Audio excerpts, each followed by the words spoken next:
Hare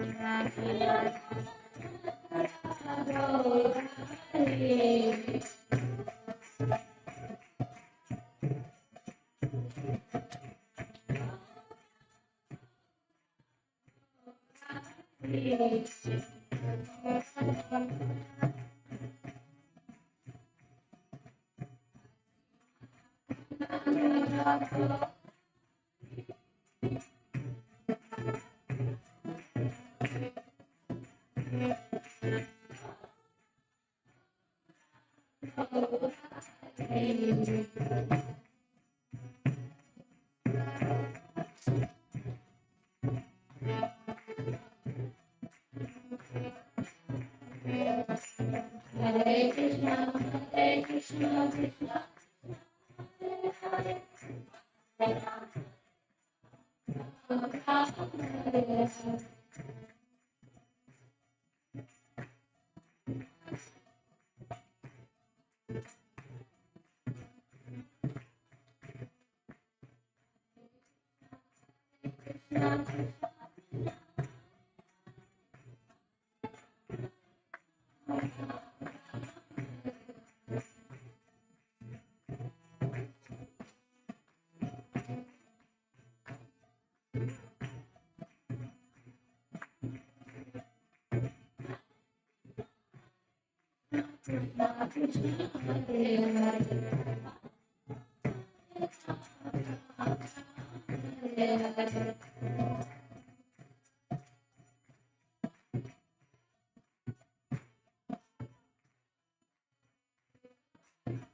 Hare Hare,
Jayadvaita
Swami Maharaj Jai, Alam Kofi Jai, Nama Charger Shila Vidas Thakur Jai, Prem Singh Ho Chaitanya, Prabhu Nityananda Shri Radha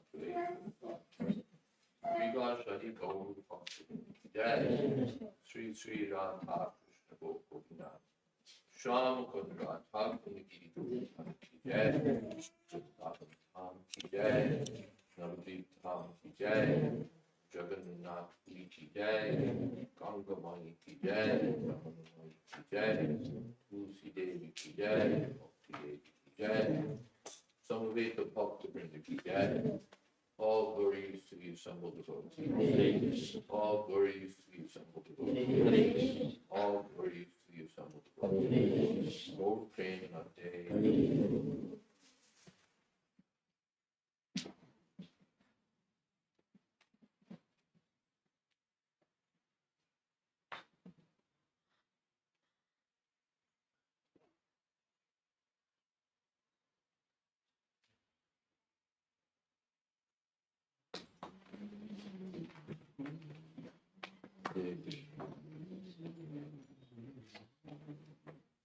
Thank you very much. Little housekeeping. First of all, we could have an auspicious phone. Silent mode check.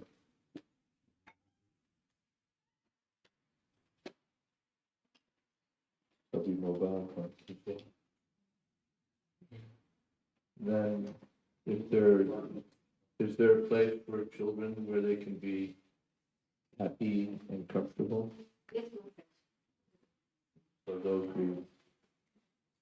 children who are interested in an hour-long lecture are welcome to stay, and others are also welcome to stay until we notice them, and then they're welcome to leave.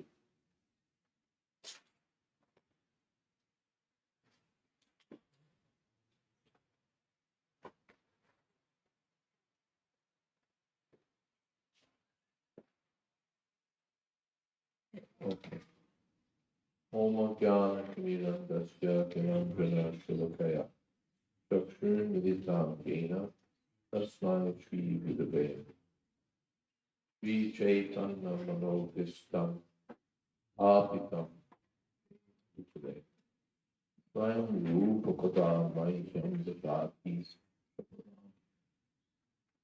Vandeham Sri Guru Sri Jatapadakama Sri Gurun Vaishnava Sri Rupam Sagrajatam Sahagana Raghunathan Pitam Sankhitam Sadvaitam Savakitam Vrijana Sahitam Krishna Chaitanya Sri Radha Krishna Padam Sahavana Radhika Sri Vishakanta Hey Krishna Purana Simho Deen Vanto Sugate Gopesha Gopika Kanta Radha Kanta Namo Bhakta Kanchana Gaurangi Radhe Vrindavani Shri Krishna Kanu Sute Devi Pranamami Holy Priya Vacha Ho Pitarudhyascha Kripa Sindhu Yedisha Gita Nam Bhakti Vaishnavibhyo Sri Krishna Chaitanya Prabhu Nityananda Sri Advaita Gadadhara Hare Krishna, Krishna Krishna, Hare Hare, Hare Rama, Hare Rama.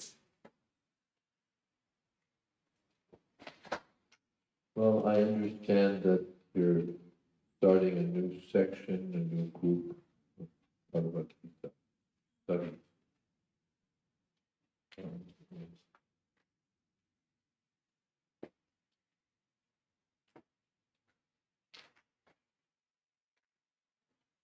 And I thought I'd speak a little generally some things about Bhagavad Gita as it is.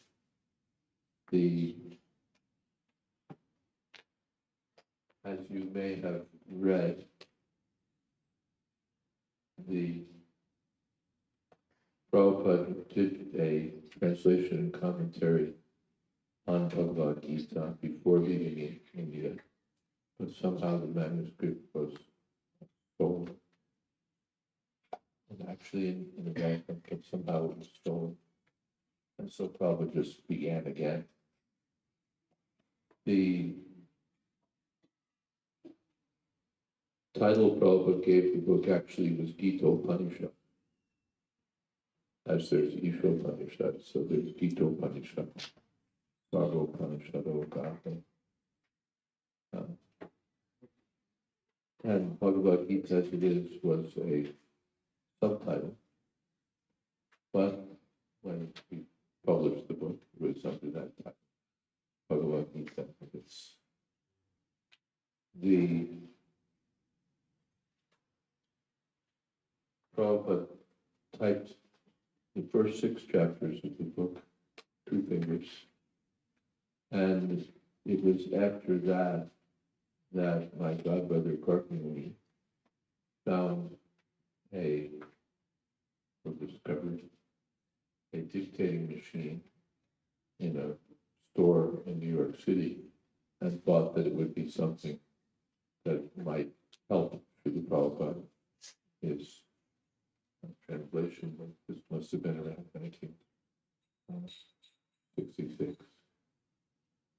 And so he just purchased it on the spot.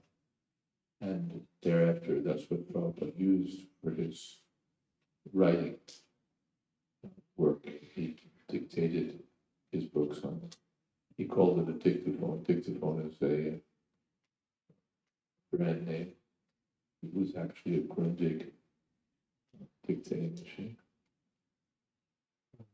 but a dictaphone. And then different devotees have transcribed it. And different devotees edited it also. Brahmananda told me this person tried, that person tried. Anyone who knew English, someone would have this section, that section. But finally it came to my godbrother Hagriva, who was a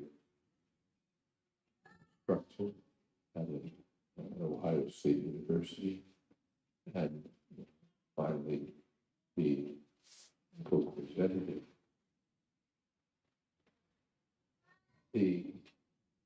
A part of the book, Navandrushkritana Mukta, was published early in Back to Godhead before Prabhupada left India. So rather than write a new purport, Prabhupada incorporated that,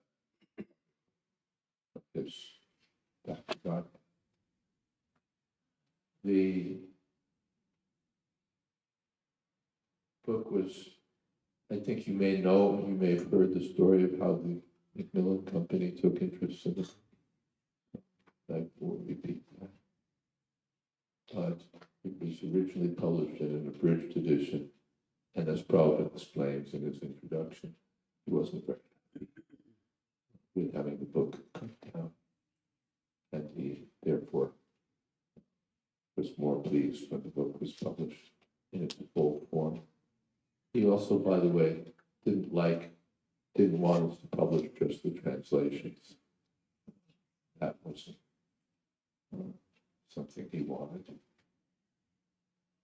And he also, he wanted basically, what I hope is here, yeah, the Devanagari, the Roman transliterations, word for word meanings, translation and purport.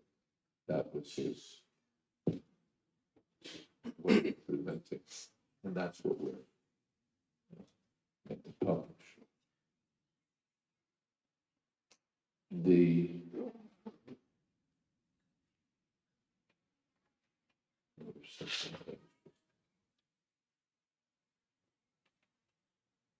Okay, I'll remember the name. I served at one point as production manager of the book, and I wasn't very good at it. I'm not by nature a good production manager or a good organizer, manager of many kinds. And Prabhupada, his concern was getting the book out, so he got on my case. In fact, there's a letter.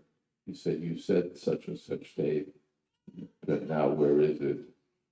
So the whole world is waiting for this book. You can't to deliver it. That's our fault. So basically, get on it. He never wrote to me anything about the quality, the editorial quality or anything like that. The Bhagavad Gita as it is. It was just get the book now. That was his. That was Prabhupada.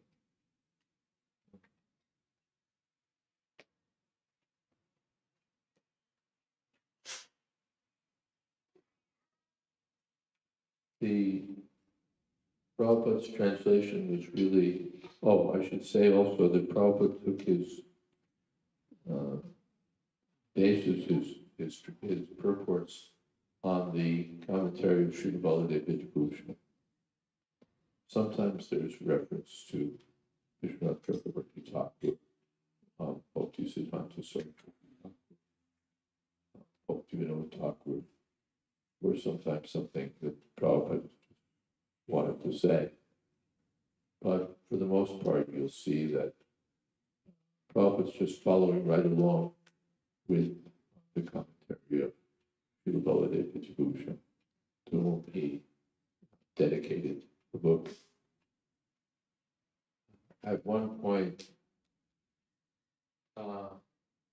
many years later, of course, our Sanskrit editor for the book was Pradumna, who was the main Sanskrit editor for all of Prabhupada's books. And one time, many years later, he asked Srila Prabhupada, Prabhupada, when you finish your Bhagavatam, what would you like to do next? And Prabhupada said, maybe Bhagavad Gita. And Prabhupada said, Prabhupada, you've already done Bhagavad Gita. Prabhupada said, that was only one Bhagavad Gita. There could be so many. Vishwanath Chakravarti Thakur's commentary is there. Well, I've only done one based on Baladev's, but there could be so many. Which is sometimes something devotees don't understand. They think that if there's a commentary, that's the only possible explanation of a verse. It's not set in stone and anything different. It's a sign that something is wrong. But the Vaishnava commentators sometimes explain any given verse of Bhagavad Gita in a different way, taking this view or that view. And as long as they're all consistent with the conclusions of Vaishnava Siddhanta, then they're all accepted. Not that there can only be one way of looking at it. And that's how it is with all of our books. It doesn't mean that everything is open to whimsical and fanciful interpretations, by no means. But there are different ways of appreciating Krishna's words. Just as in Bhagavad or in Krishna book, you'll find that when Usana witch came to kill Krishna, what did Krishna do? He closed his eyes. Closed his eyes. Right, and I'm asking my authorities here. What did Krishna do? He sucked her life out, but what did he do before that?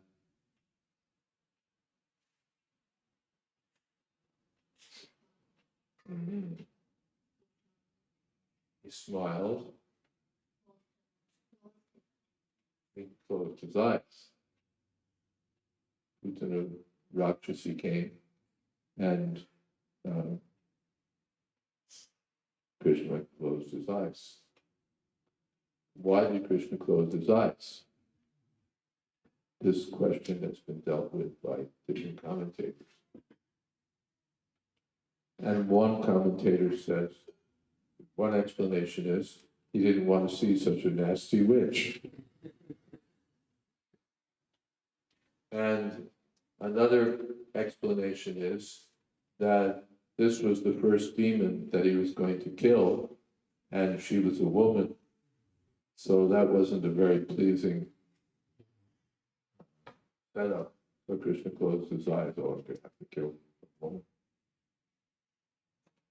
Another explanation given is that Krishna wanted to, reassure her. Go ahead. You're thinking I'm just an ordinary child. Good. So let's get on with the pastime. So just to reassure her, yes, I'm just an ordinary child, Krishna closed his eyes. And there are more explanations also. So in this way, the Vaishnavacharyas can appreciate any given verse from different points of view. And the devotees will relish these different commentaries. They won't say, oh, wait a second, it's not this, it's that. They can appreciate that the different acharyas have different things to say. The Prabhupada makes the point that before Bhagavad Gita as it is, looks like this is another one of those syncing microphones, special this kind of feature. Before Bhagavad Gita as it is, there were so many translations, maybe 300 translations in English. Is there a door there and is it closed? That's what doors are for.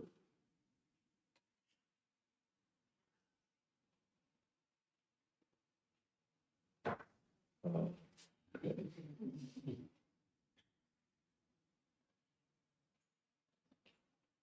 There were so many translations of Bhagavad Gita. I read one before I came in touch with Prabhupada's movement.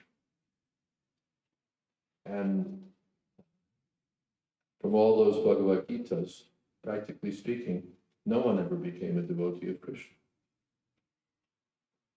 Although the whole conclusion of Bhagavad Gita is to become a Krishna's devotee.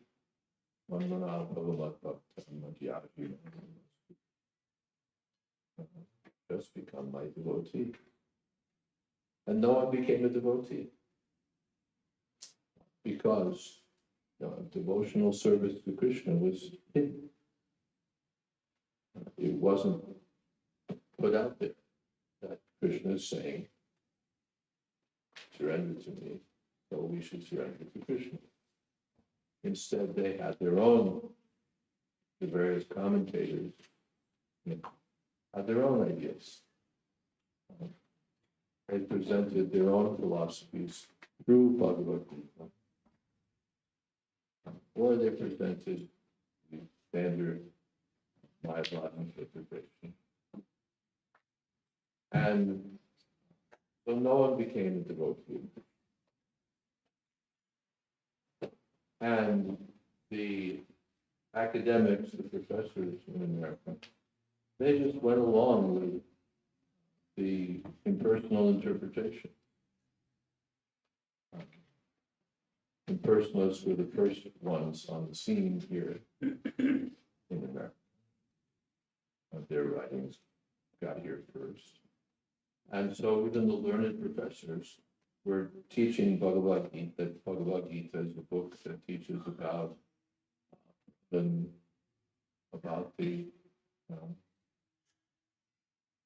impersonal essence which lies behind everything, and that this represents Hindu philosophy, and this is what they were teaching. Because that's all they knew. Bhagavad Gita meant Bhagavad Gita according to Shankaracharya.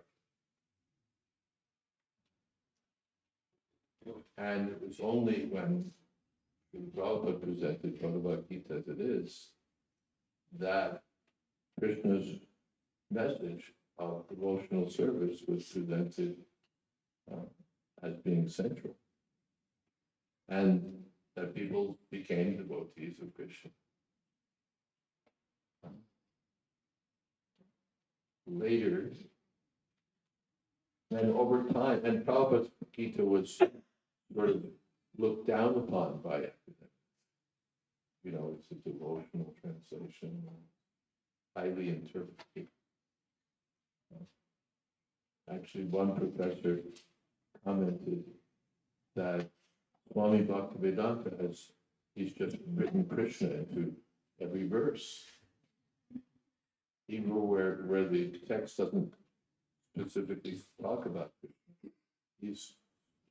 Swami has inserted Krishna into the, and Prabhupada said, yes, he has understood. He's understood. That Prabhupada wants everybody else wants to do, and this is mentioned in the published introduction, I think, that everyone else's Bhagavad Gita has tried to draw our attention away from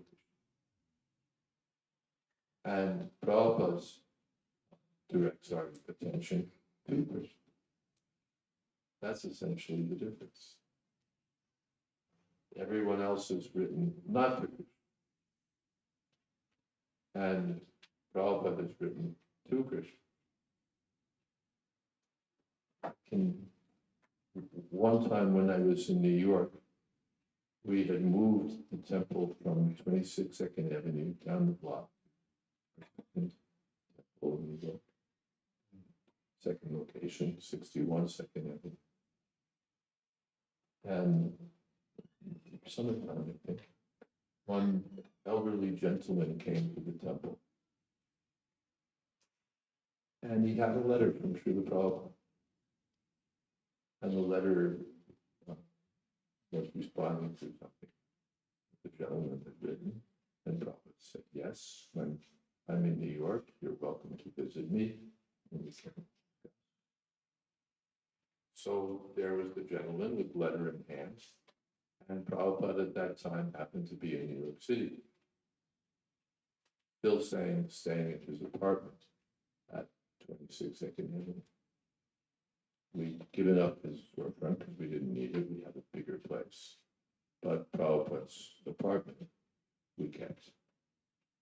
So Prabhupada was staying there, and Brahmananda, the temple said to me that gave me the service of bringing the gentleman over to meet Srila Prabhupada. So the gentleman came. He was a very nice man, very respectful. And he'd sort of connected in some way with Vedanta Society, some such society. And he was respectful to Srila Prabhupada. As the conversation began, he said that, Swamiji, I like your movement very, very much. But one thing I don't understand is that you said that such and such person is a rascal. Some famous Bengali person. And I don't understand why he would say that he's a rascal. Because I always thought that he was a very holy person. And Prabhupada said, who has said this? Who has said that I have called him rascal? That's all the reason said. If they have said that I have said, and I have not said, then he is rascal.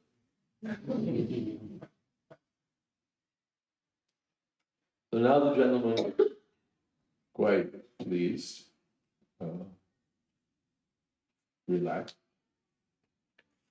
tension was gone. And Prabhupada pulled a little blue hardcover book from the shelf. Really, it wasn't really a bookcase, but Prabhupada handed it to him. Said, you know this book? And the man said, oh, Swami, such and such. Oh, it's something. But yes, so he was happy. And Prabhupada opened the book to a particular verse and asked the gentleman to read the translation. So the gentleman read. The verse was Manmana Bhavamatma. The gentleman read the verse to fix thy mind upon me, become my worshipper, and so on. And Prabhupada said, yes, he has translated very nicely. He said he is a good scholar. He has translated very nicely. Now, commentary, what does he say? Read. So the man began reading. It is not to Krishna that we must surrender, but to the unborn, beginningless, something or other, within Krishna. Prabhupada said, just see. Krishna says me, and he says not Krishna. Therefore I say they are all one.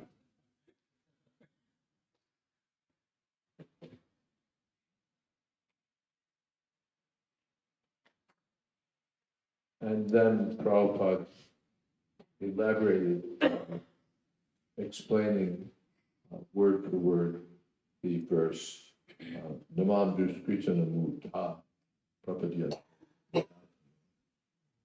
Maya Pitagyana Asura. You know that verse? You know that verse? Well, Prabhupada explained it word for word. Namam Prapadyante. They don't surrender to me. Who doesn't surrender? Duskriti.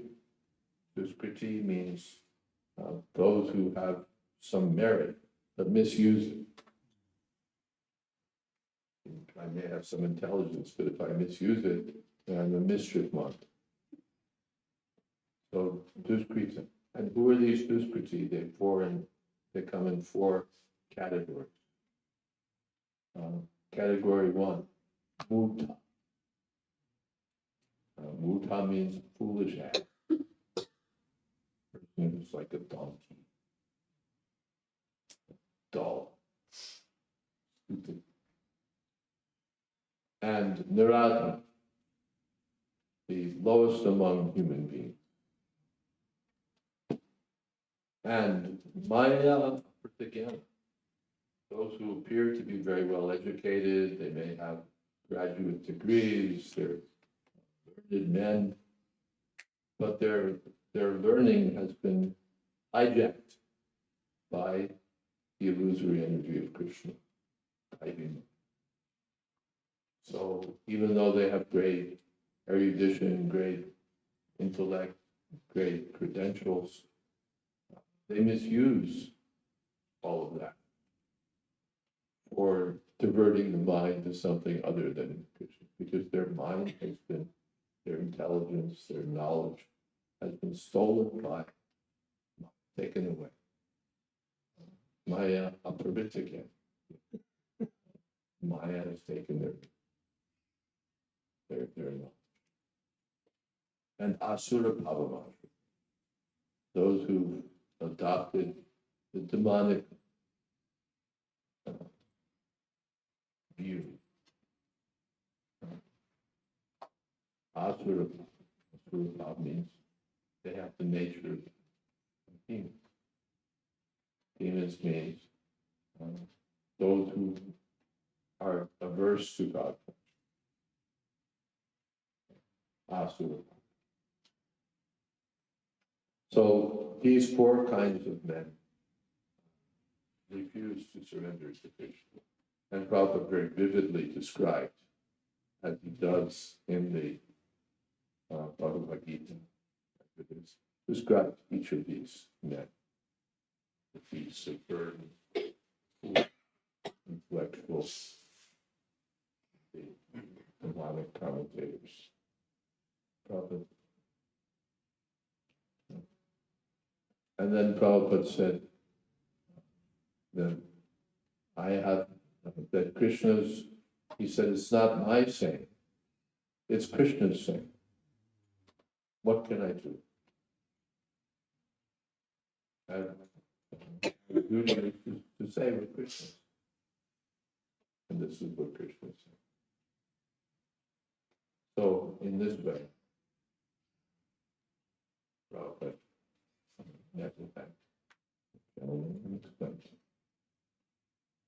so Prabhupada's approach was what Krishna said. That's what we should say. Straightforward. Not that coming up with some other interpretation. This means this means that.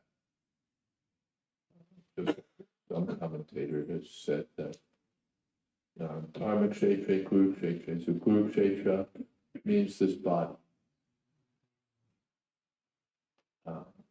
Dharma Kshetra, Kurukshetra. It means this body. And Pandavas represent the five senses. And so on. But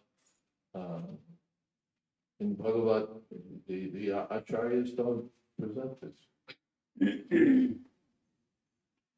Kurukshetra means Kurukshetra. In Haryana. The railway station is there. I've also been there. Kurukshetra railway station. It's a real place. It's not an allegorical, fictional location. Kurukshetra means Kurukshetra. Place is there. It's mentioned in Vedic literature as a place of sacrifices. If you're going to do a sacrifice, do it at Kurukshetra. So, and it's Dharma Kshetra, therefore, sacrifices are given.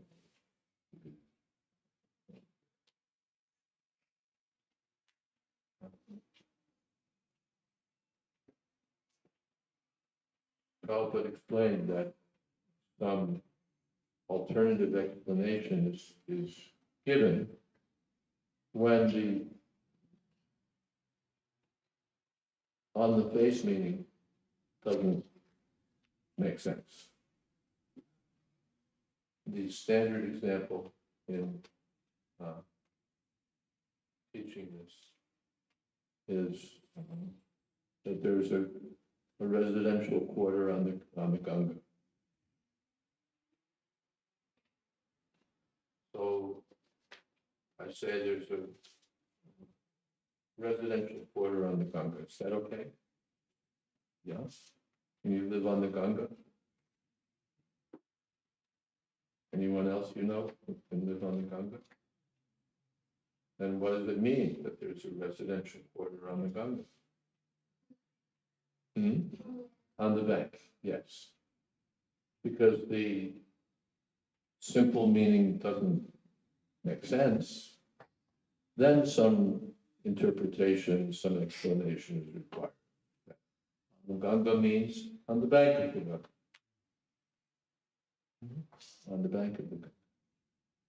But when the straightforward meaning makes sense, then there's no need to say, oh no, this means that, this means this. Just accept it as it is. So that's Prabhupada's approach, not to overinterpret this means this means this. But what Krishna is saying should be presented as it is. Imam Rajraj. Imam Vivashvate Yogam. I spoke to Vibhishan, the sun god, he spoke to his son, But Sakalaneha Mahata Yoganishta, if we interpret in our own whimsical fashion, then the original meaning will be lost. So the thing should be presented as it is. And therefore Srila Prabhupada gave that title. Bhagavad Gita to be. And this form of presentation for the first time makes Bhagavad Gita practical. When I first read Bhagavad Gita, as it isn't, I knew that it was very profound. I was impressed by some of the things I read, but I didn't know what to do with it. In the 6th chapter, I read that you sit like this with your head and neck in a straight line, back, head and neck in a straight line, and you fix your eyes on the tip of the nose with your eyes half open and half closed. So I tried that. But it's not something you can do for very long. And can't spend a day. Could you spend a day doing that? You need it. So, I would sit for a little while and then, but, now what? Okay, now I did that. Now what do I do? For 24 hours in a day. And okay, I could sit for a little while, with staring at my nose. But what do I do beyond that? There was no explanation. There was all this very nice language and profound, deep ideas, but there was no practical line of that. Except, and then what are we supposed to think of? Something all-pervading, that's very profound also.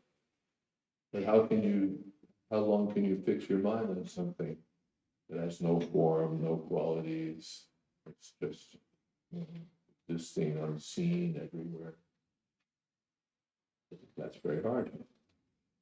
Klesho dikatavastesha avyaktas. Very difficult. Just invites trouble and more trouble.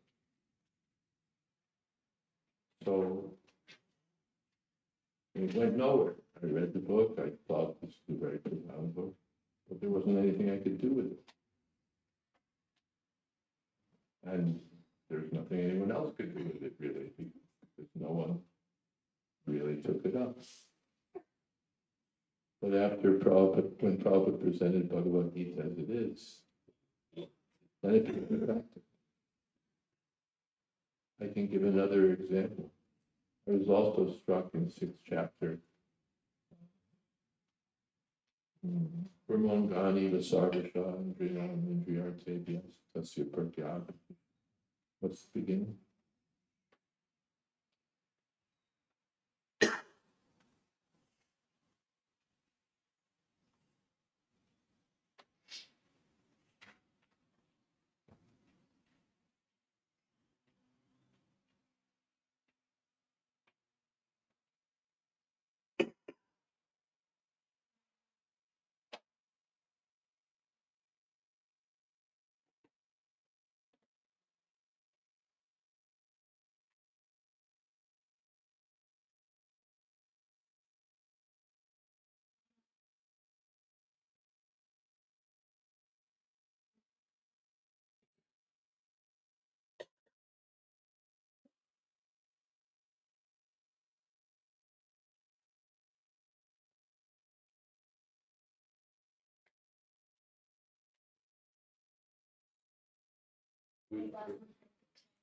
Yes. Yeah, that's perfect. Yada Sankarate, what verse?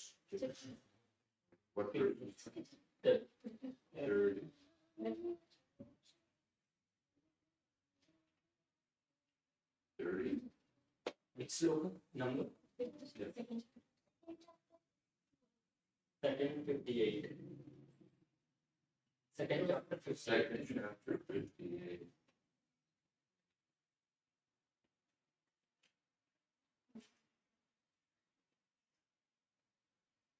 Yes. Yada Sankarate Chayam Brahmangani Vasarvasha Indriyam Indriyartebhyas Tasya Pratyag. You know what that means? It means that the yogi becomes like a worm. What's it called? A tortoise. The yogi becomes like the tortoise. Indriyan Indriyartebhya. He can control his senses the way that the tortoise, what does the tortoise do with his arms and legs? Hmm? What did he do? A little louder. Might as well, if you're gonna say it, you might as well say it now. Yeah. Very good. The tortoise takes his arms and legs and can pull them into the shell. So in the same way, the yogi can withdraw his mind from all outward activities, withdraw his senses. Senses means eyes and ears and nose and tongue. These are knowledge gathering senses. And then in the Vedic terms, the arms, the legs, and so on, they're also senses. So the tortoise can withdraw his senses within the shell. And so the yogi can also do. So this was very profound. I can withdraw my senses from outward things. But again, how long can you do that? How long can I be like the tortoise inside the shell? What happens when I get hungry?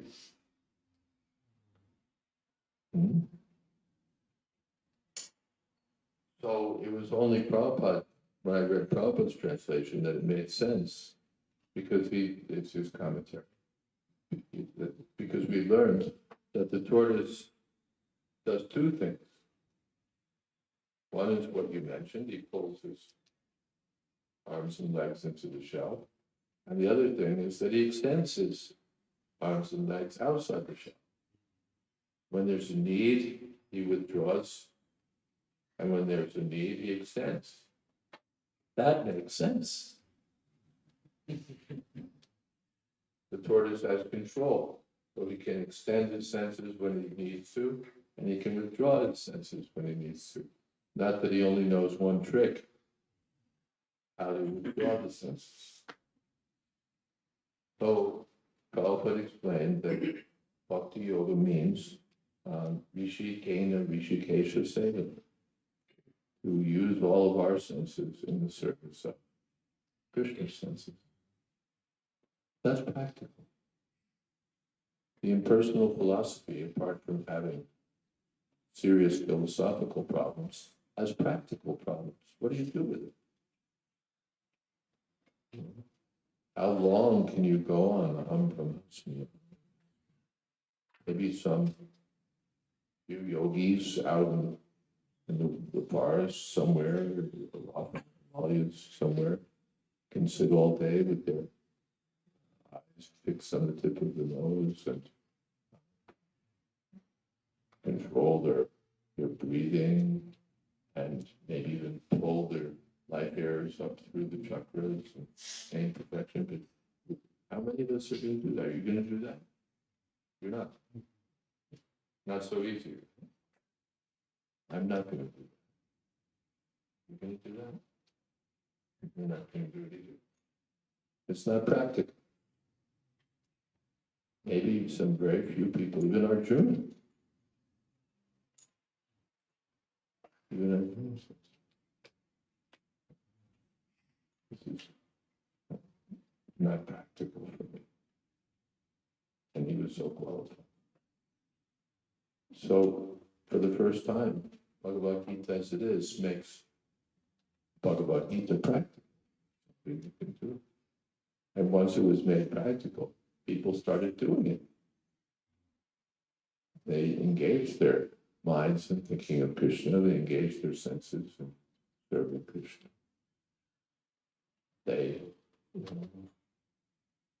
yes, they followed in the footsteps of Arjuna. So in this way, Prabhupada is, there was one lady who was not a Vaishnava, not a Vaishnavi. She may be a Vaishnava. She wasn't a Vaishnavi. But she was a respected professor at a big university, and she published her Bhagavad Gita. And frankly said that it's a Vaishnavite text. It's about Vishnu. It's about Krishna. It's obvious, but Maya Pratyajnana, so many scholars were saying something else. And although she wasn't a Vaishnavi, just as a scholar, she said, it's about Vishnu. It's about devotion to Krishna.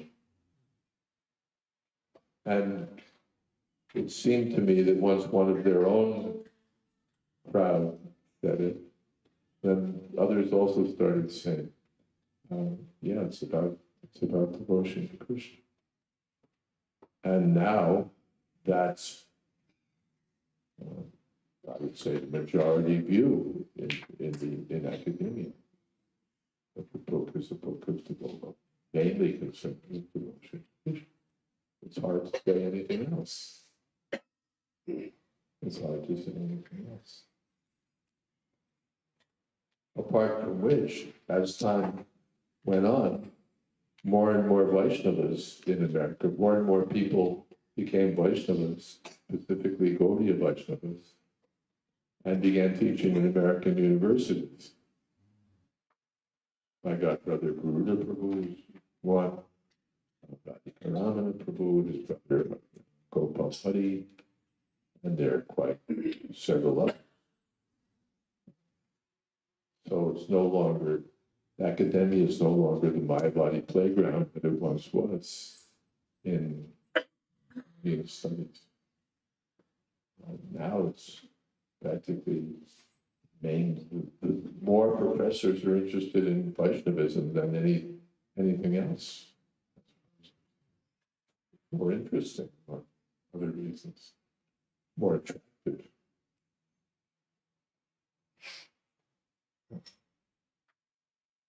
In any case, Prabhupada's view is now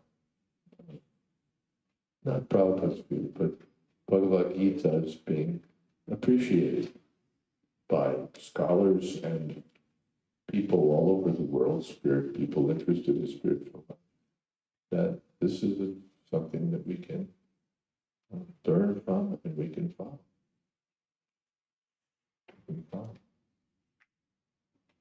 So this Bhagavad Gita is our basic book, Prabhupada. Our graduate study is Srimad Bhagavatam. And then after that, Chaitanya Charita. And in the Bhagavad Gita, there's 18 chapters. First 6 are mostly concerned with Karma Yoga, 6, Jnana Yoga. And middle 6, Bhakti Yoga. Prabhupada said like a sandwich. The bread is on the outside and the substance is in the middle. Or like a book, you have the covers, and then the covers protect the content inside. So it's very good that you're undertaking this study of Bhagavad Gita as it is. Prabhupada said we should learn it inside out, like the way the Christians know their Bible. You run into a Christian preacher sometimes, do you? If you run into a Christian preacher, they'll say, and in Mark 4:12 it says this, and in John 4:7 it says this. You know, they've marked up their Bibles this way and that way. And they know so many verses, and they, for this they've got this verse, and for that they've got that verse. They're well versed in their Bible. Prabhupada said we should know Bhagavad Gita like that. We should know Bhagavad Gita inside out.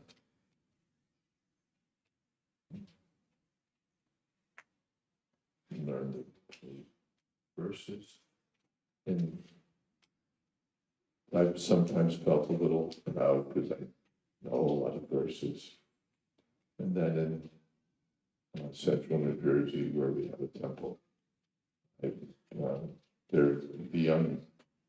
the children are learning Bhagavad Gita.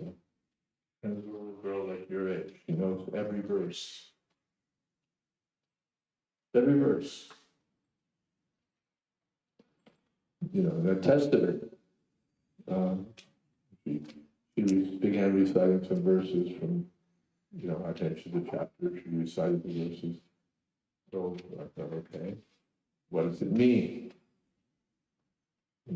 She'll pick the verse, what does it mean? She explained it.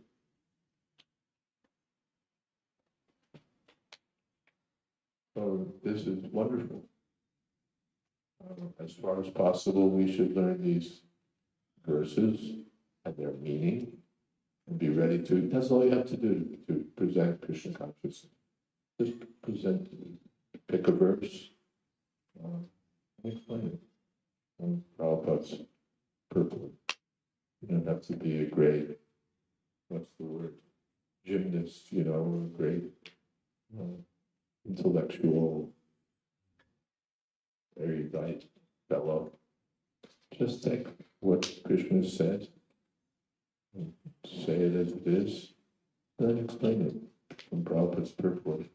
And you've done the work. Simple. And it will have a profound effect because this is timeless, potent, transcendental knowledge. For us, it's we live with this every day. But for people unfamiliar, this is revolutionary.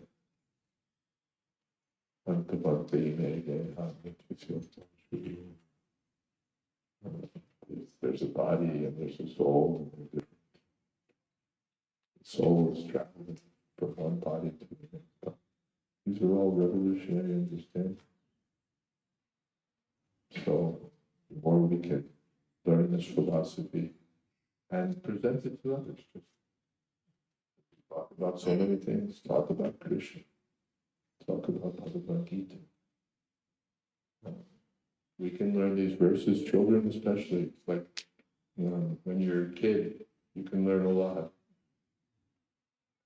Or you can You can rot your brain with video games, that's another thing. But if you don't want to do that, you'd rather use it for a good cause. Memorize Bhagavad Gita, one chapter after another chapter.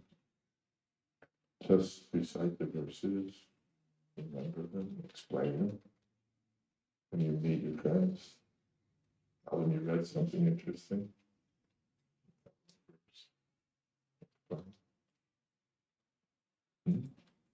They'll talk about so much rubbish, you can talk about Krishna. They don't talk about what we talk about, we don't have to talk about what they talk about. In Dubai, actually, we have a very large, very, very large congregation in Dubai. And it all got started when one South Indian devotee, Mahamani Krishna, disciple of Jayadvaita, moved there along with this. And he and his wife started holding sloka classes for kids.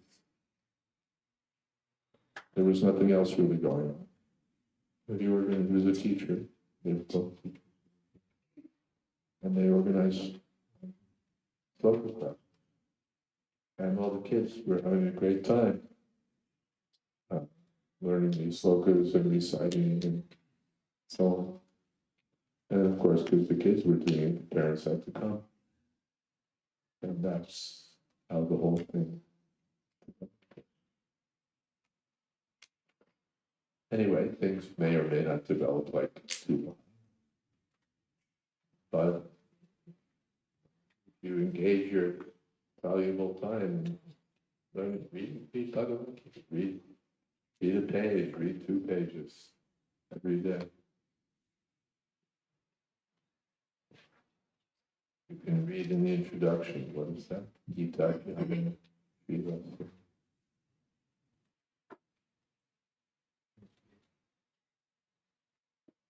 the introduction, you see, explain.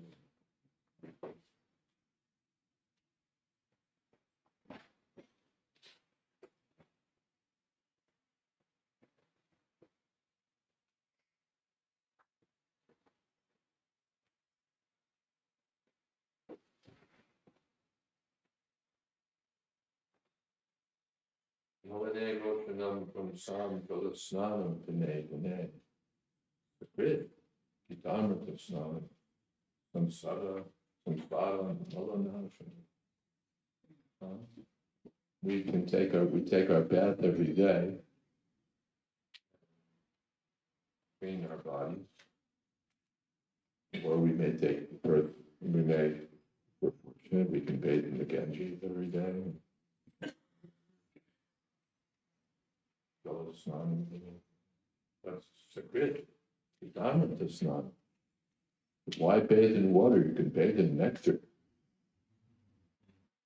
Amrita means the nectar of immortality. Of course, we should bathe in water also. But you can take bath every day in the nectar of Bhagavad Gita.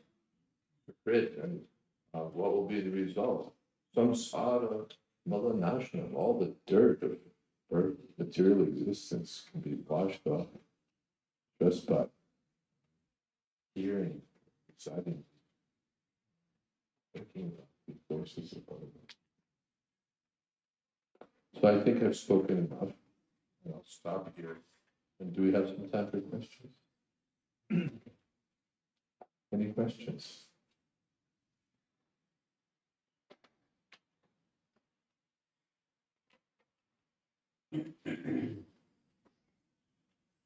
You can all become agents for Krishna, just by speaking Krishna's message to whoever you meet. Is that okay? Good. Do it. It'll be a revolutionary, spiritual revolutionary.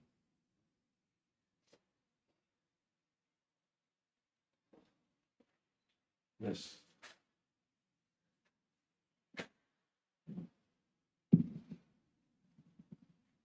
Hare Krishna Maharaj.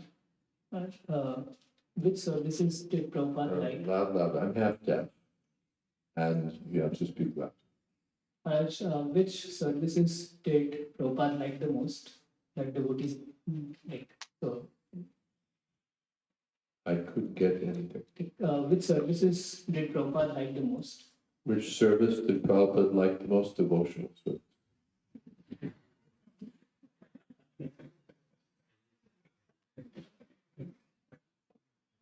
Another question? Yes. Hare Krishna Maharaj. So you were talking about the teaching of Bhagavad Gita that happens in the universities and colleges, where people try to pose their own understanding about Bhagavad Gita. So how can that be changed? Like still in the United States and all over the world, every university and every college have the Bhagavad Gita as it is. So how can we actually? No, there actually some places our Guru Prabhu is professor and teaches about religion and so on.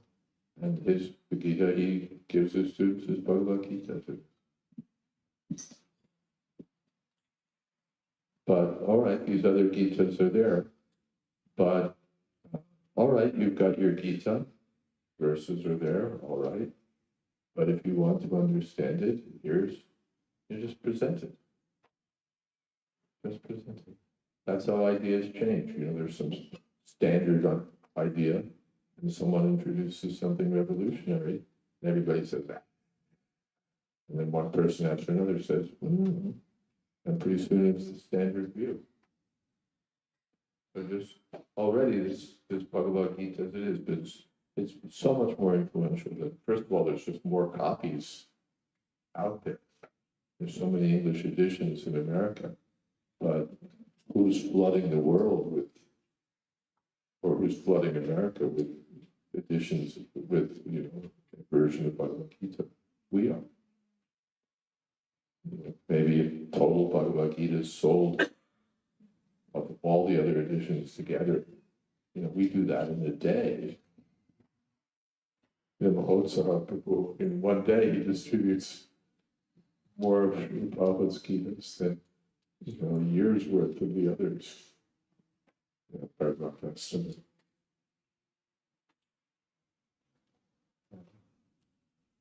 And our devotees are presenting the ideas of Bhagavad Gita as it is, Srimad Bhagavatam, in the universities.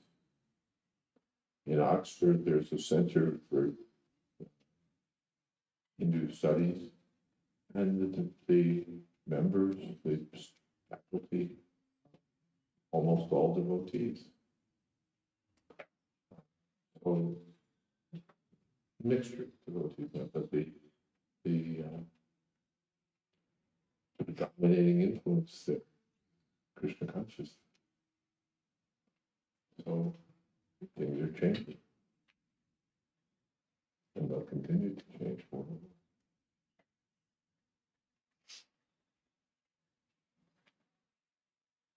Hare Krishna Maharaj. So, extension to the previous question.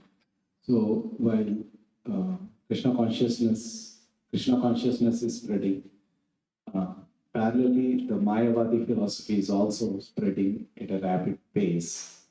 Yeah, Mayavad philosophy is sort of a default philosophy for those who don't want to surrender to Krishna. It's very nice because if God has no form, God has no qualities, God is not a person. There's no difference between me and God. I can do whatever I like. Very good philosophy. I don't have to surrender because I'm also God. I can surrender to myself. So many ideas, but they don't want to surrender to the personality of God. And so they have another school.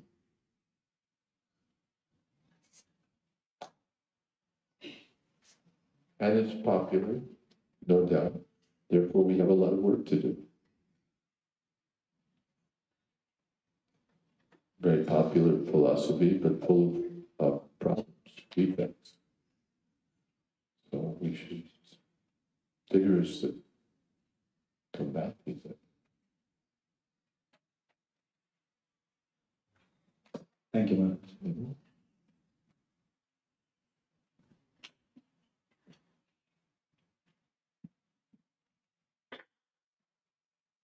Hare Krishna Maharaj. This question is from Radhika Mataji here. She has some voice problem today, so I'm speaking on her behalf. So her question is, does karma carry forward to next life? If not, why are people born with physical disabilities, autism, birth diseases, etc.? Yeah, if you don't think that karma carries over to the next life, explain that. In Bhagavad Gita, we take it, from Bhagavad Gita, we take it that karma extends from one life. If you don't accept that, you give your explanation. Why is one person born fortunate, another with difficulties? Why?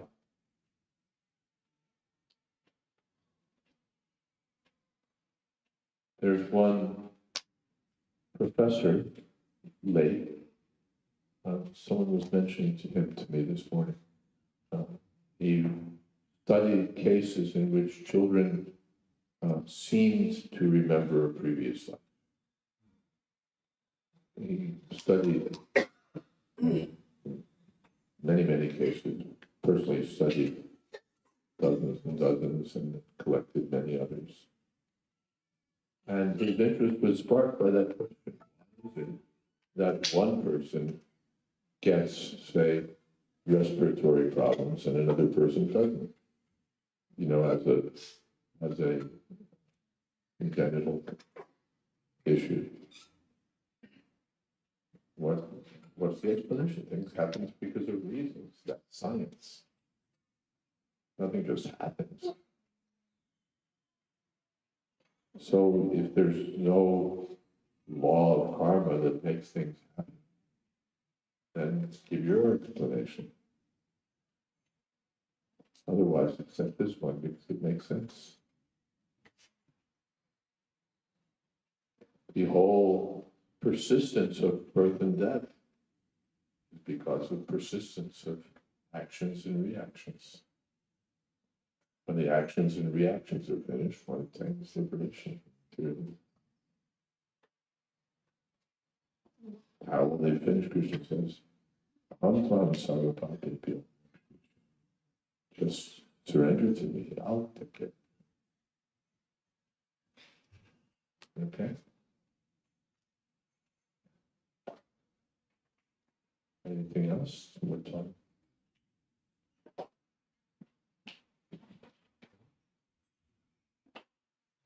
Hare Krishna Maharaj. Hare Krishna.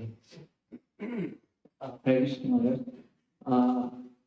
I just wanted to, I was just curious about like, what is the recommended approach that you would suggest us to understand, like how do we approach reading Bhagavad Gita that we understand it in and out? How do you study Bhagavad Gita so that you read it, That understand it in your Janaki Pandit says that if you're going to fight a war, then you should do it with a lot of people. And let's see, there's a few of these. And if you're going to study, then you should have two. And if you're going to eat, just eat by yourself. Now, if we study with others, that will help. Even if you study alone, then speak to your friend and explain. Because when we study Bhagavad Gita in the association of devotees, it's 6 more. So on my own, I may not study. I'll study for a couple of days, then I'll stop. Make a group and study every day.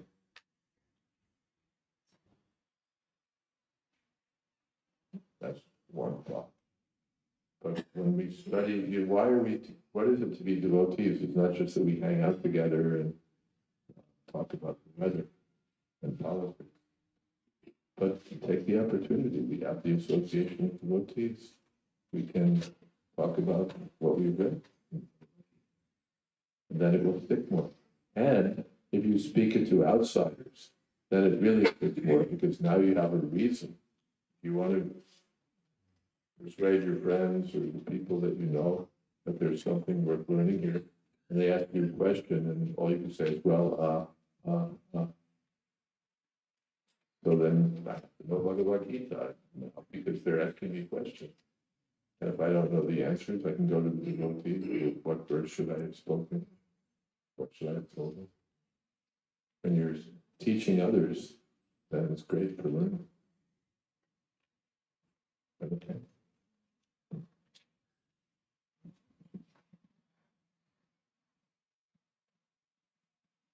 Hare Krishna Maharaj, thank you for wonderful. My question is, I have a good job. I have a good job, and everything is going good. I'm not doing any harm to anyone. I'm working hard, and so I don't do any bad karma. So why need to follow Bhagavad Gita? Can I live like this? You're a good person, you have a good job, you don't do harm to anyone. Why do you need Bhagavad Gita? First of all, I don't believe you.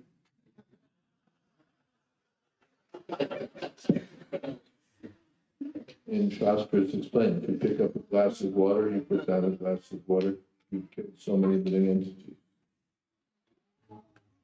You have an oven, you cook, every time you turn it on, you kill so many living entities.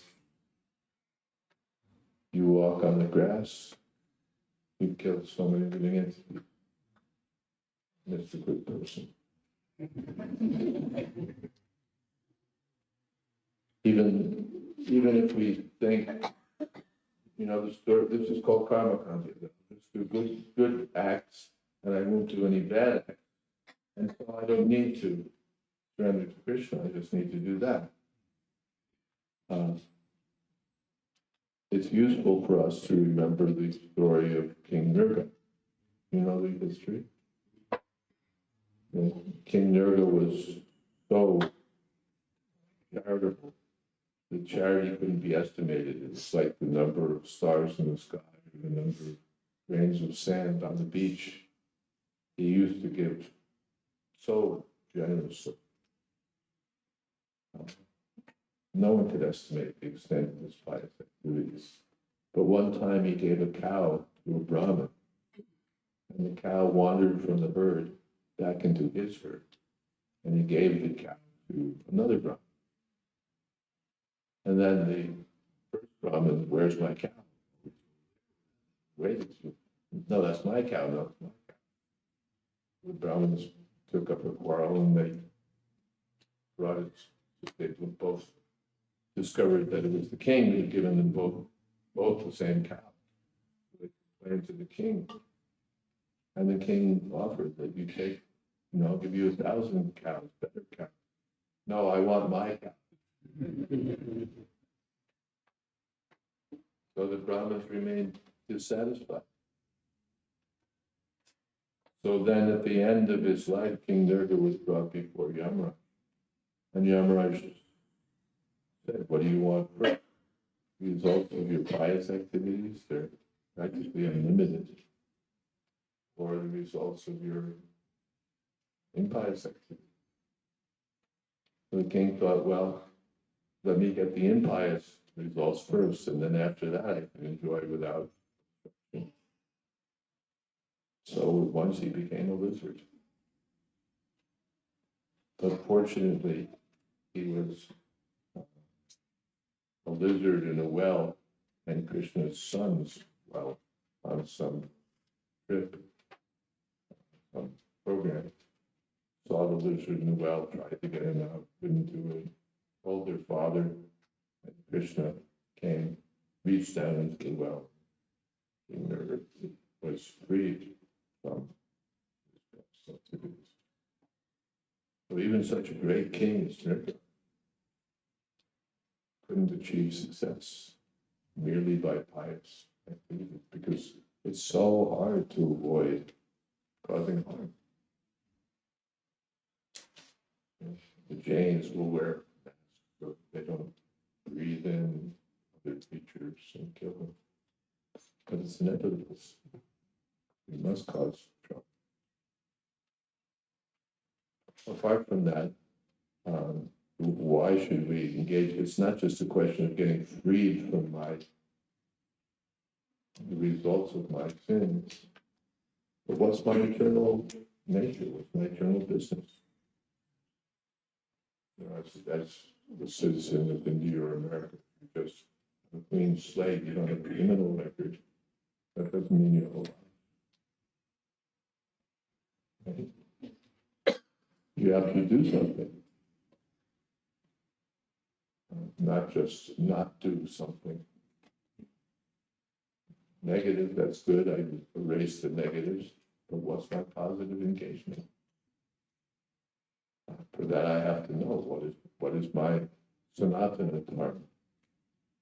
I have a Dharma as an Indian or an American, I have a Dharma as a father, I'm a member of my profession.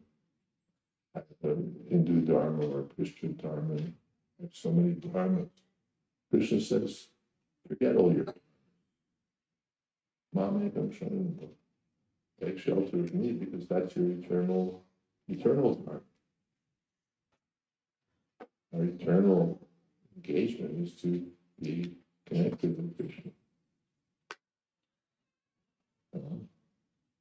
Even if I'm not performing pious activities, I have my attachment to mine. I have a good job. I'm attached to that good job. What is that job? It's temporary. I'm not eternally going to be an engineer or a doctor. I'm attached to my home. What is that? More product of illusory energy. I'm attached to my wife. I'm attached to my children. I'm attached to my body. I'm attached to mine. Not just a question of being a good guy. It's also a question of knowing who I am and what my real eternal duty is. My eternal engagement occupation. Okay. Yes, Maharaj. Yeah. As the previous question was asked by someone to me, and so I want to listen from you. The previous question was asked by someone to me, so I want to listen from you. The extended question, often they ask, this is the only life, why we need to worry all these things? Let me enjoy. This is the only life, let me enjoy. There's two problems there. How do you know it's the only life? If it's the only life, why is one person born poor, another person rich? We see practically that people go from childhood to youth to old age.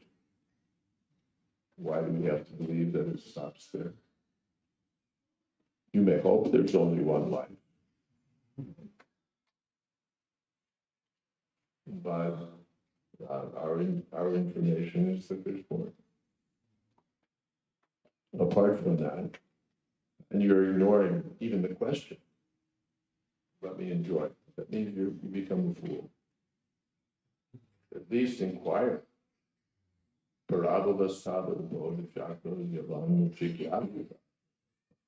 Intelligent person at least should inquire about if there's the next life. Who am I? What is my business? What is the nature? Is there an Atma? What's the nature of the Atma? This is the business of the human being, If you're not doing that, you're not even a human being. We've got it. And as far as being happy, what is the happiness? It's happiness mixed with distress. We don't care who you are, how much money you have, how much this, how much that. Happiness in this material world means happiness mixed with distress. What's happiness mixed with distress? It's distress. Prabhupada's example is kheer mixed with a little spoonful of sand. Kheer is very nice. Milk, rice, sugar, maybe a little lychee, camphor, Maybe a little black pepper. And just a little bit of sand. Will you like it? But that's our life. The happiness is mixed with distress. Distress mixed with happiness is distress. To Kali, Krishna certifies us. Do you like to get old? Do you like to get disease? Do you like to die? Or what's your happiness? Where is your Sakala?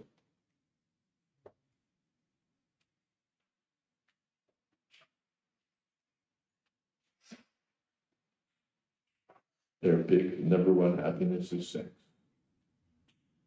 And when they're old, they can't enjoy it. And therefore it becomes a source of misery. No, try this drug, no, try that. Our Hari Parshad Prabhu is making a very nice point. That about happiness and distress. Happiness is very nice when it comes. And when it leaves, it's distress.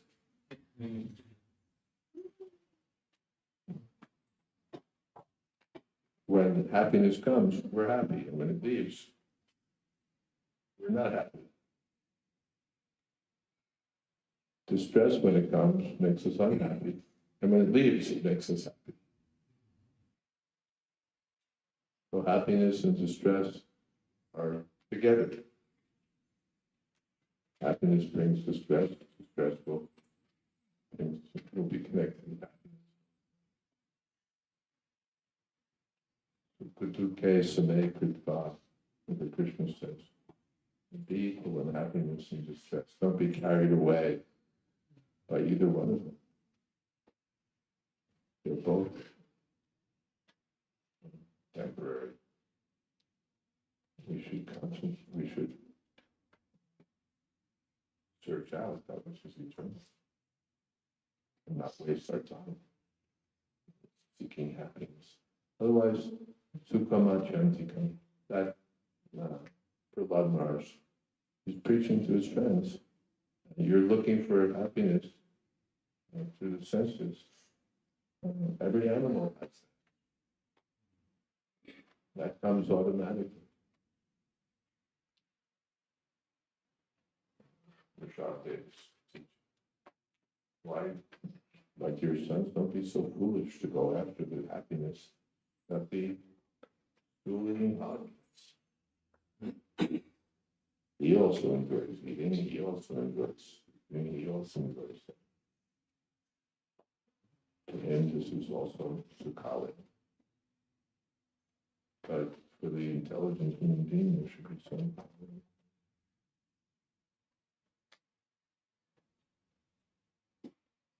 Yes, ma'am. Thank you.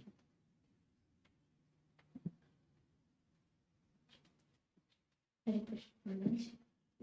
So my question is on the impersonalism you talked about. That you have to speak directly into the microphone. Okay. So as all the living beings are the part and parcel of Krishna, so intelligence also comes from Krishna. So isn't it that the impersonal intelligence, like the impersonalism, that intelligence also comes from Krishna? Yeah. Foolishness also comes from Krishna. Tasmitir Jnanam Apohanam. Remembrance comes from Krishna and forgetfulness comes from everything comes I was thinking, like, is it presented like the circumstantial basis, like from as per the need? What? As per the need, if it is preached as per the need, like if I Tell see me. Buddha, then the main like philosophy was like ahimsa or non-violence and liberation, I think. So, is Do you get that? It's talking about Buddha coming and then after Lord Shiva comes and gives him personalism. That's the sequence of events. I don't know about the sequence, but I know that in Buddhism they follow like non-violence and liberation. So, is it kind of impersonalism, I guess? Yeah. Buddha's teaching Shunyavad. Finally, everything is empty, void. There's no soul, there's no God.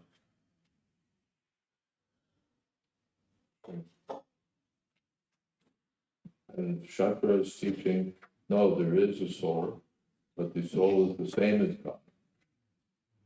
And God has no form, no qualities, it becomes not so different. Therefore, sometimes the Advaitavad is said to be covered Buddhism, crypto Buddhism. So, but isn't Krishna is also like Buddha is also the incarnation of Krishna? That's also there. And then the question? I was thinking like in the same way, like it, as for the need, it's Yeah, impersonalism. because people were addicted to meat eating. So, all right, stop the meat eating. No, it's in the Vedas. Because there's animal sacrifice in the Vedas. The animal sacrifice is not meant for eating, it's meant for testing the power of the Vedic mantra. But they took it that no, very good. Meat eating is there in the Vedas, so right. So Buddha rejected the Vedas. But they would give up their meat. But one has to go beyond that, not just I don't eat meat. And not just that the world is illusion. What is real? That we have to come to such a point.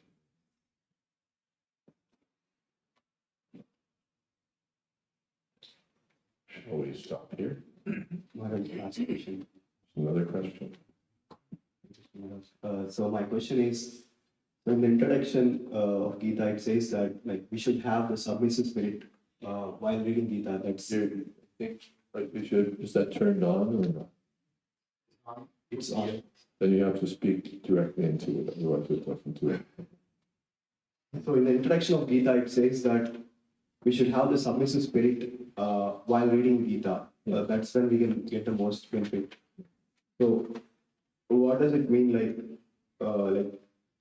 being submissive to reading Gita? What does it mean, submissive? Prabhupada, it means at least we should theoretically accept Krishna as the Supreme Personality. But anything you want to learn, you have to be willing to accept the authority you've approached. If you switch on Google Maps or something, you don't go second guessing it all the time. Well, how do I know that 32nd Street is this way? How do I know this is? Why should I believe? Okay, if you don't believe it, turn off Google Maps to begin with. Why?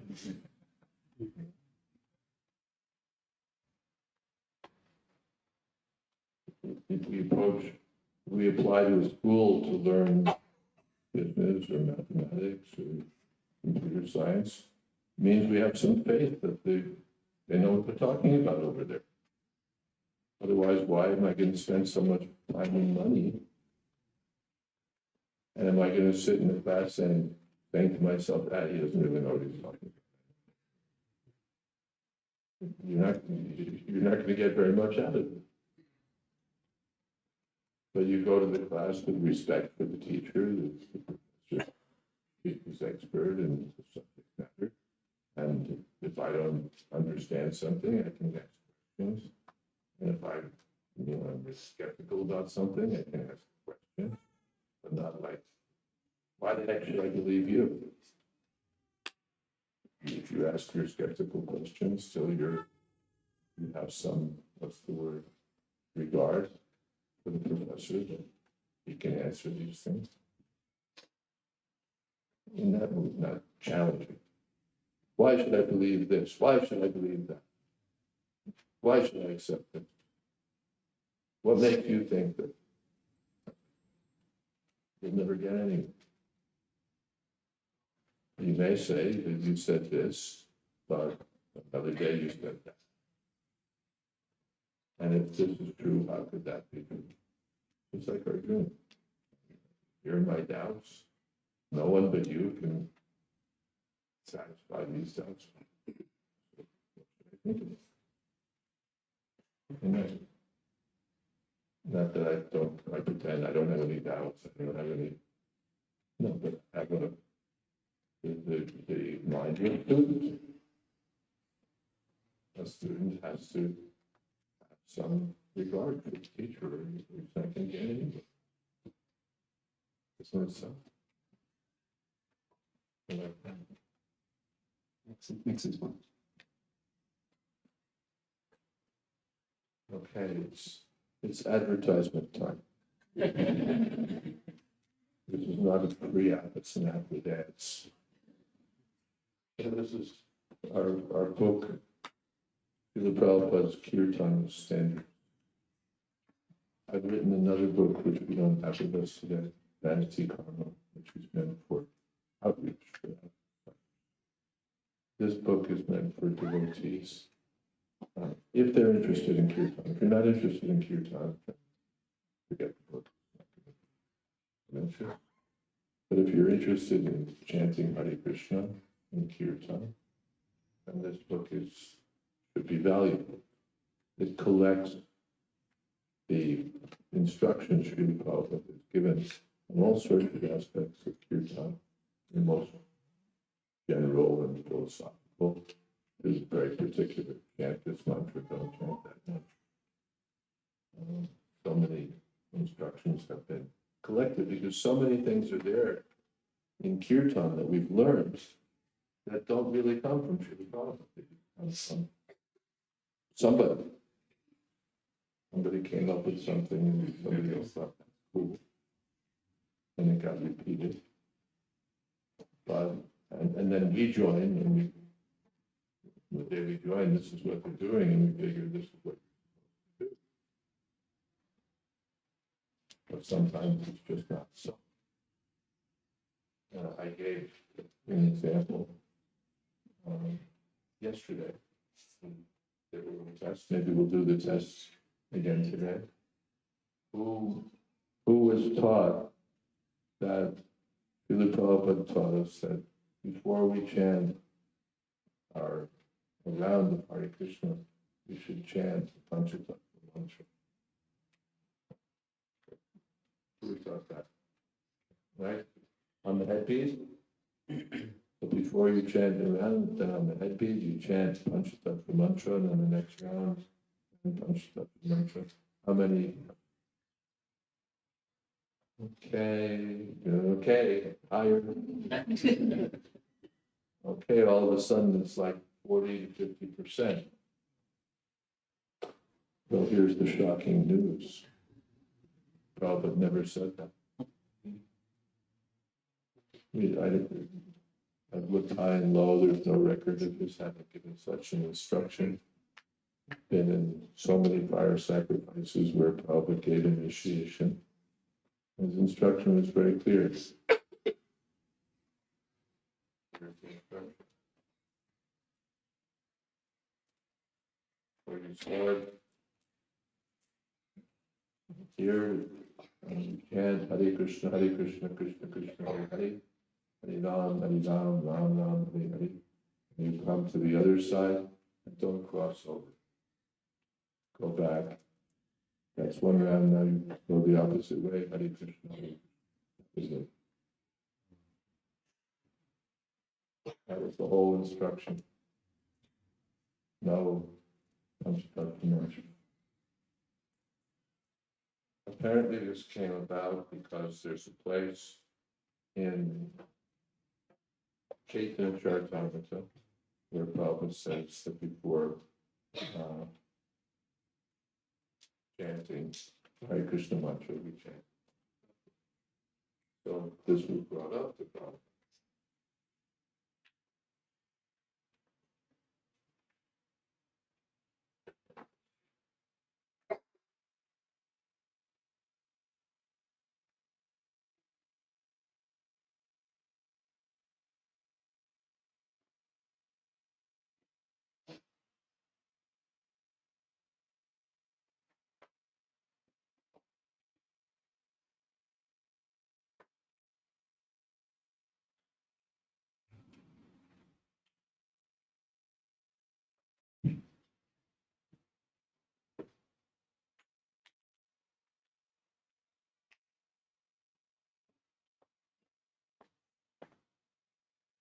It was brought up to Prabhupada because he wrote in Adi Vilad 8 chapters that you should chant as described. And Prabhupada, when it was brought up to him in 1974, July 3rd, in Hungary, I've advised that Sri Krishna Chaitanya, this Panchatattva, must be chanted, but that is kirtan, and this is japa. End of story. Shocking? So there's all sorts of surprises like that, things that we always thought we were supposed to do. And it turns out that it's not something Prabhupada told us to do. But that's what we were told when we joined, and we figured that must be what it is, or that's what everybody else was doing. So we figured we should do that too. You know the story about the cat in the basket? You know the cat in the basket story? You do? I think you do. Okay. Everyone else know the cat in the basket story? Okay. This story has been told by His Holiness Jayadvaita Maharaj. I asked him, he wasn't quite sure where it came from, but it's a very good story. It comes from some source, but we couldn't locate it. But there was a wedding ceremony, and the priests were there, the bride was there, the bridegroom was there, the guests were there, everything's there, all the arrangements are there, all the paraphernalia is there.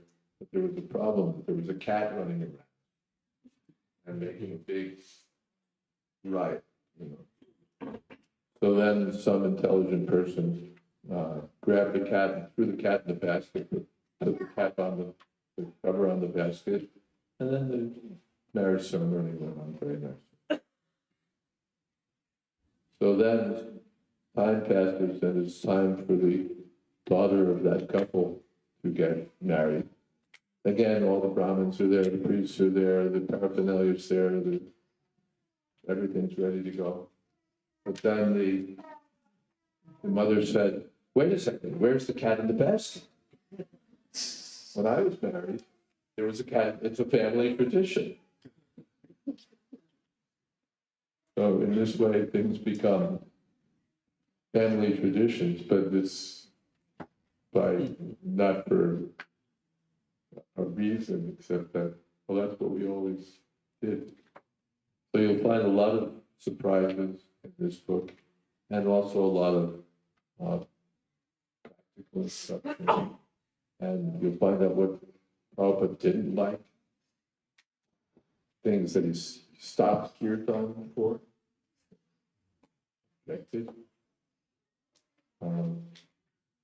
Questions answered, what should I think of while chanting? That question is answered.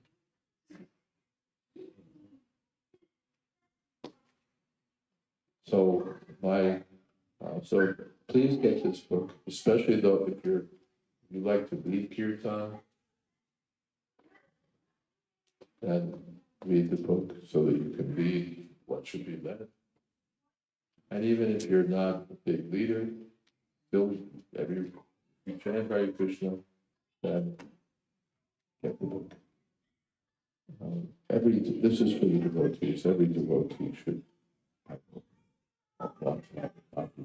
It's a handbook for all those people. So And it's very expensive, $15.95, or whatever you'd like to do. We'd like a copy. Okay, you're man number one. We'd like a signed copy. You're on the planet.